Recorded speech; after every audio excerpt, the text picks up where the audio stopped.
Rosicrucianism that I like a lot at this point, which is that along the path of initiation, as you begin to understand processes other people don't understand, there can be the temptation to use that knowledge to manipulate other people, or to manipulate all types of things.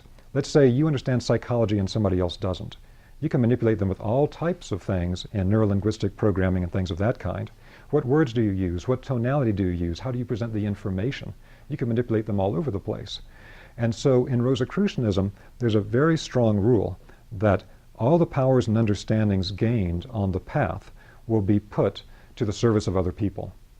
And so that's like the first rule in Rosicrucianism. Otherwise, as you develop the abilities, you will get that temptation of, well, I could get what I want right now because they don't understand this process, but I do.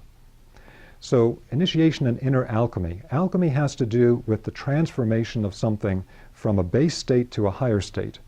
But there's an important thing that's hidden in that, which is that the base state has to exist first. You're turning lead into gold, but there had to be the lead there first to create the gold.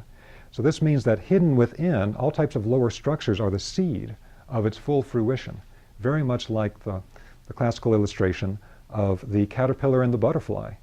You don't know looking at the caterpillar that over time its entire structure has laid within it the ability to become a winged butterfly.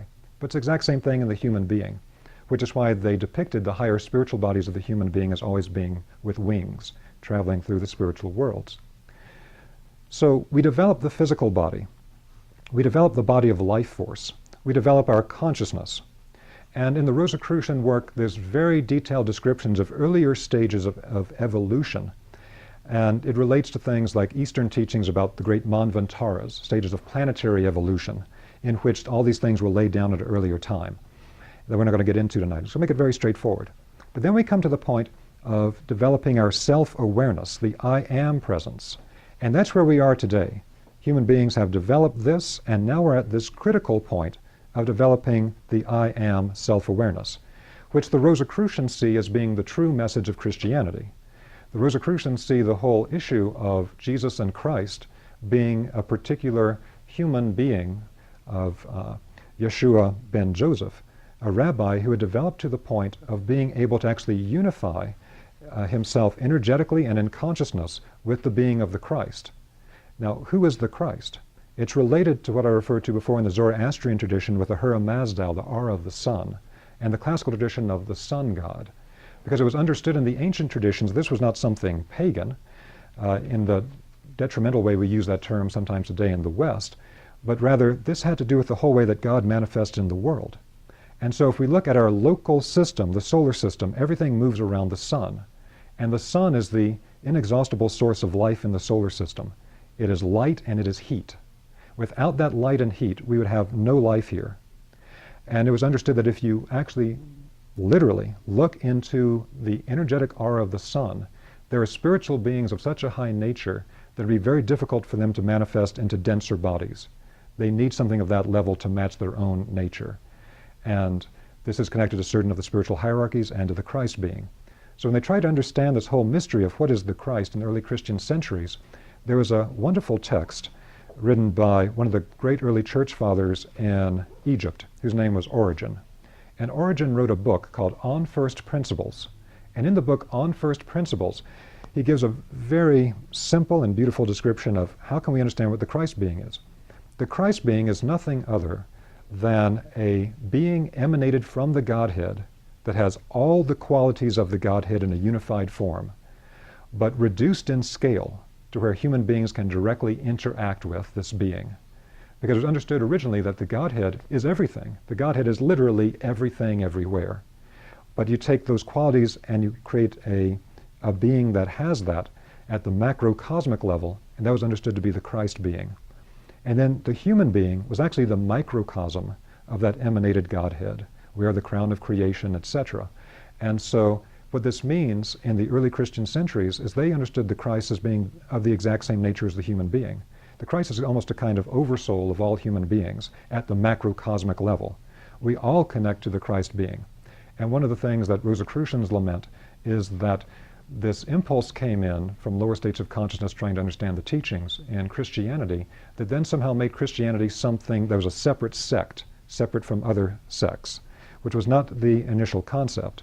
The initial concept is that the Christ being is the actual higher consciousness aspect that is a living being at a higher macrocosmic level that every human being is connected to.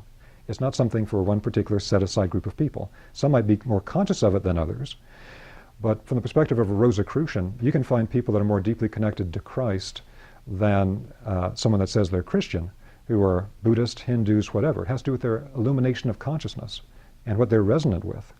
And so it's a thing of this actual manifestation of the Godhead at a higher level that has all the qualities of the Godhead so we can interact with it, reduced in scale. So this I am self-awareness is something that is related to the entire Christ mystery, building through the Jewish text and then into the esoteric Christian text. So again, the 7 I am sayings of the book of John are understood by the Rosicrucians not to be that you have to pledge some type of loyalty to Jesus Christ as a kind of master in order to not be tortured or to die forever, but rather it's a matter of the I am is the way and the light. The I am is the resurrection and the life. That it's that spark of the divine inside of us that's of the exact same nature as the Christ being. There is no separation between them. They're both emanation from the same ocean of fire. That's the consciousness of God. That's the essence of all of this. And that's the stage we're at today. So the Rosicrucians see this as the point we're at where we have to illuminate our awareness, to actually illuminate that spark. Now, we've gone through a process we'll talk about in a moment where actually we have become more and more individualized.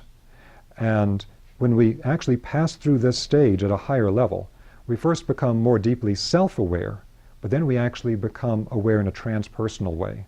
So not all of ourselves is so focused. But first it starts with focus on the self. We'll get to that in a moment. Now the inner alchemy of this is that once we have developed that fire, and this is represented in the esoteric Christian tradition as the flame above the head of the disciples at Pentecost. It's a literal flame that ignites a spiritual structure that moves in a vertical axis through the human body. And at this energy center above the human head, it illuminates to be the center of the Holy Spirit within Christian depictions. But I've worked with people from many other religions that know all about this first center above the head and its ignition into higher consciousness. This is a particular way it can be presented in the Western understanding. So as we develop that aspect of ourselves that's of the same nature as the Christ, same nature as the Godhead, can now illuminate with light and transform with the fire the lower bodies. That means that then we can train our I am spiritual self-awareness to actually transform our consciousness to a higher level. It's an alchemical transformation of the consciousness to become something different of a higher nature. And then it can then transform our entire body of life force, the entire etheric body, chi, ki, prana, to a higher level. And then it can actually transform the physical body. That's what in esoteric Christianity is referred to as the resurrection body of the Christ after the crucifixion. And sometimes in the esoteric text is referred to as the phantom body.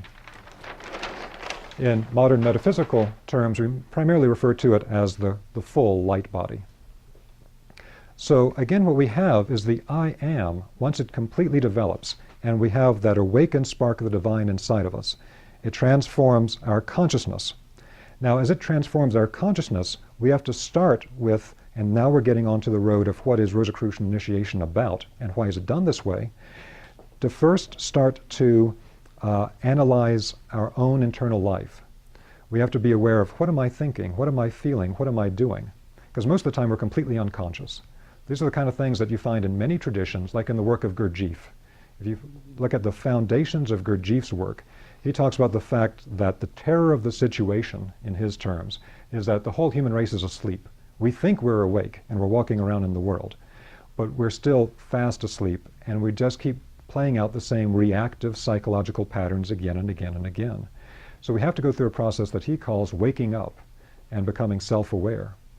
And so we start simply observing ourselves. So the process of self-observation is fundamental in just about all classical initiation traditions. Without self-observation, you can't begin to crystallize out this level of awareness. And you can't start changing your detrimental psychological patterns of how you think and how you speak and how you interact with people and how you feel internally to something that's more beneficial.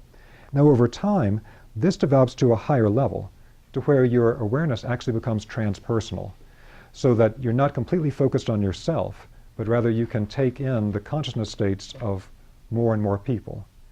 And we'll get back to that a little